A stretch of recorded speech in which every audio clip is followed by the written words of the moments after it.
Easily Understanding English, 7th edition, Audio 1 by Safira Khansa. Do you really know English? Mengenal bahasa lebih dalam. So, apa itu bahasa? Bahasa adalah sistem berisi sandi-sandi untuk menyampaikan maksud. Jenisnya adalah bahasa lisan, tulisan, dan isyarat. Adapun untuk bahasa lisan, di dunia ini ada sekitar 6.000 hingga 7.000 bahasa. Variasi bahasa tersebut diisi dan dipengaruhi oleh perbedaan dialek atau accents, seperti bahasa Inggris-Inggris atau British dan Inggris Amerika atau American, atau bahasa Indonesia versi orang Jawa dan versi orang Sumatera. Tentunya, teman-teman sudah tahu ada istilah bahasa ibu atau yang dalam bahasa Inggris dikenal dengan first language, native language, mother language atau mother tongue, arterial language atau L1. Bahasa jenis ini hanya ada satu di masing-masing orang. Dan rata-rata setiap orang mampu menguasai bahasa ibunya dengan sempurna. Adapun bahasa kedua, tidak semua orang memilikinya. Dan kalaupun punya, tidak semua mampu menggunakan bahasa kedua sefasih ia menggunakan bahasa ibunya. Hal ini mungkin disebabkan bawaan bahasa ibu, misalnya dialek yang kental atau susah diubah, kecerdasan bilingual, dan kurangnya latihan. Adapun bahasa kedua dapat berbentuk bahasa Indonesia jika bahasa ibunya adalah bahasa daerah yang jauh beda dengan bahasa Indonesia, atau bahasa daerah jika bahasa ibunya bukan bahasa Indonesia, serta bahasa negara lain seperti bahasa Inggris, Jepang, Arab, dan lain-lain. Fun fact-nya, percaya atau tidak, menurut majalah New York Times, bilinguals are smarter. Artinya, orang yang setidaknya mampu melakukan switching otomatis dengan 2 atau lebih bahasa sekaligus, termasuk lebih cerdas. Setidaknya, orang-orang seperti ini berkemungkinan kecil terjangkit penyakit penuaan seperti Alzheimer dan gejala kepikunan. Terkhusus untuk bahasa Inggris, manfaat lain yang dirasakan adalah kemudahan mempelajari banyak hal dengan bahasa Inggris, seperti pengetahuan internasional, komputer, programming, dan sebagainya. Saat menonton film berbahasa Inggris juga, kita dapat lebih feel dan lebih mengerti jokes di dalamnya. Terlebih kalau kita familiar dengan English culture. Sebanyak 5 bahasa kedua yang paling banyak dipelajari di dunia secara berturut-turut adalah bahasa 1. Inggris, 2. Perancis, 3. Spanyol, 4.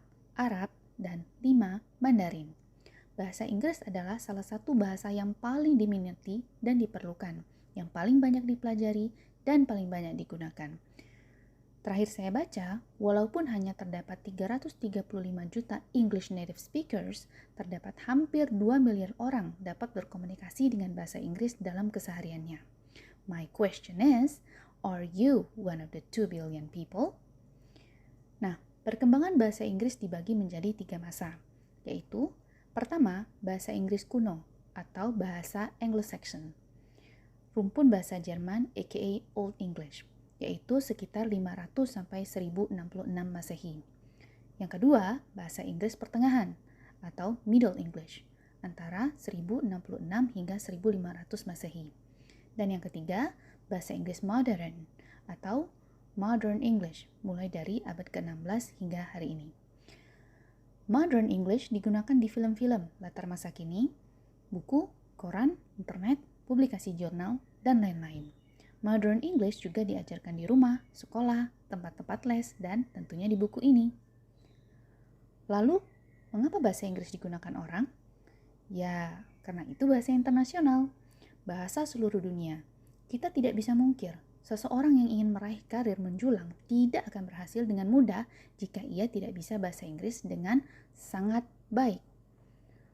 Mulai dari profesi artis, guru, pengusaha, penulis, profesor, politikus, teknisi, atau apa saja profesi yang dijalani sampai level maksimal tidak dapat dipupuk dengan baik tanpa adanya kemampuan bahasa Inggris yang memadai. Untuk menjadi seorang ibu saja, setidaknya harus bisa sedikit bahasa Inggris agar dapat mengajarkan anak-anaknya. Singkat kata, Bahasa Inggris adalah skill mutlak bagi siapapun yang ingin berhasil. But why is English so hard? Adalah keluhan yang acap sekali disebutkan banyak pelajar terhadap bahasa Inggris. Susah. Banyak yang menggerutu. Kok susah sih mengartikan kalimat bahasa Inggris ke bahasa Indonesia dan sebaliknya? Bahkan pernah ada yang bilang bahwa bahasa Inggris itu tidak konsisten. Kata dia, sebuah kata ditambah kata baru di dekatnya artinya jadi beda. Atau bila dua kata ditukar posisinya, beda lagi artinya. Yap, benar. Bahasa Inggris termasuk rumit jika kita tidak rajin belajar. Namun, bahasa Inggris tidak serumit bahasa Arab atau Prancis loh.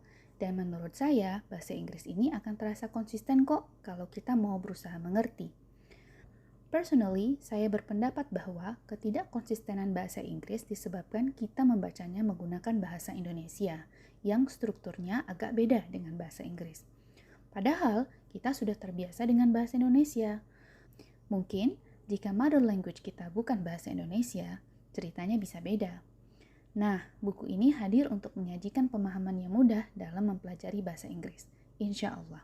Selamat belajar, jangan lupa berdoa sebelum melanjutkan.